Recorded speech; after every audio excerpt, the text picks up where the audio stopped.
Hey guys, book explainer here. आज हम लोग बात करेंगे द साइकोलॉजी ऑफ मनी के 16 चैप्टर यू एंड मी के बारे में। ऑथर कहते हैं, don't take financial advice from someone who is playing a different game than you are. मतलब, अगर कोई बंदा शॉर्ट टर्म ट्रेडिंग करता है और आप लॉन्ग टर्म इन्वेस्टर हो तो उसके डिसीजंस आपके लिए इररेलेवेंट हो सकते हैं। फॉर एग्जांपल, सपोज एक ट्रेडर किसी स्टॉक को ₹50 पे बाय करता है और ₹55 पे सेल करना चाहता है सिर्फ 2 दिन के अंदर, और आप हो एक इन्वेस्टर जो उसी स्टॉक को 10 साल के लिए रखना चाहते हो। अब अगर आप उस ट्रेडर का डिसीजन देख के पैनिक हो जाते हो या उसको कॉपी करते हो तो आप अपना ही लॉस करते हो। ऑथर कहते हैं, हर इन्वेस्टर का गोल, टाइम फ्रेम, रिस्क एपेटाइट अलग होता है, सो ब्लाइंडली किसी और को फॉलो मत करो। अब बात करते हैं फाइनेंशियल बबल्स की। आपने सुना होगा real estate bubble, dot com bubble, crypto bubble, etcetera. Author कहते हैं, बबल्स तब बनते हैं जब शॉर्ट टर्म और लॉन्ग टर्म इन्वेस्टर एक दूसरे का गेम समझे बिना उसमें जंप कर जाते हैं।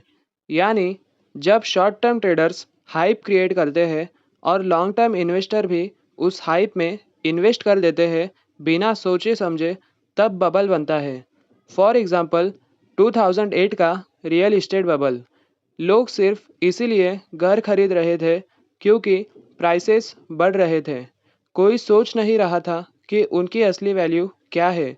और जब बबल बस्ट हुआ तो सबसे ज़्यादा लॉस उन लोगों का हुआ जो लॉन्ग टर्म के लिए सोच रहे थे लेकिन शॉर्ट टर्म ट्रेडर्स के सिग्नल फॉलो कर रहे थे। इसीलिए अपने लिए सोचो, हर शाइनी ऑब्जेक्ट के पीछे मत भागो। ऑथर कहते हैं, अपना खुद का फाइनेंशियल गेम डिफाइन करो। आपको खुद से कुछ सवाल पूछने होंगे। आपका गोल क्या है?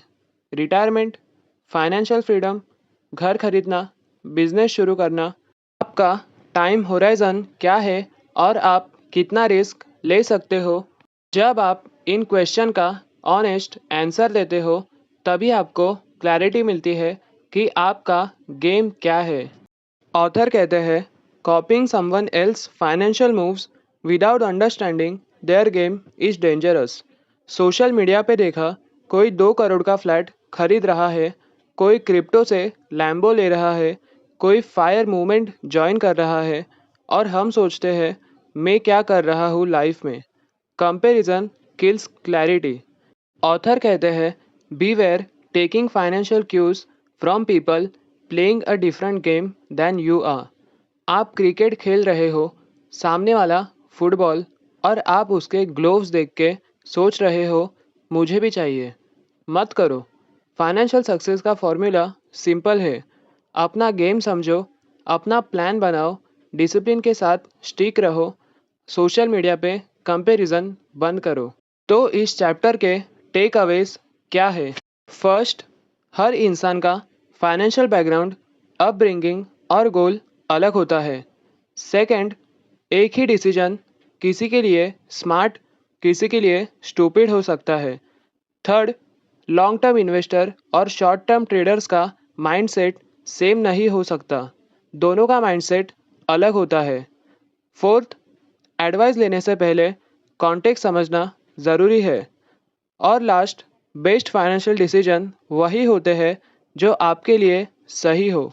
जब तक आप क्लियर नहीं हो कि आप किस गेम में हो तब तक हर फाइनेंशियल डिसीजन रिस्की लगता है। ऑथर कहते हैं, the more you try to copy others the more lost you will feel. So be inspire but don't blindly follow. Learn but filter. Compare मत करो, कॉन्टेक्स्ट समझो। तो गाइस, ये था द साइकोलॉजी ऑफ मनी का chapter 16 you and me. Financial game हर इंसान का अलग होता है और जब तक आप अपना गेम समझते नहीं तब तक दूसरों का गेम कंफ्यूजिंग लगता रहेगा। अगर आपको ये वीडियो वैल्यूएबल लगा हो तो वीडियो को लाइक करो, शेयर करो, और चैनल पे नए हो तो सब्सक्राइब करो। कमेंट करके बताओ आपका फाइनेंशियल गेम क्या है। मिलते हैं नेक्स्ट चैप्टर में। तब तक के लिए happy reading and happy learning.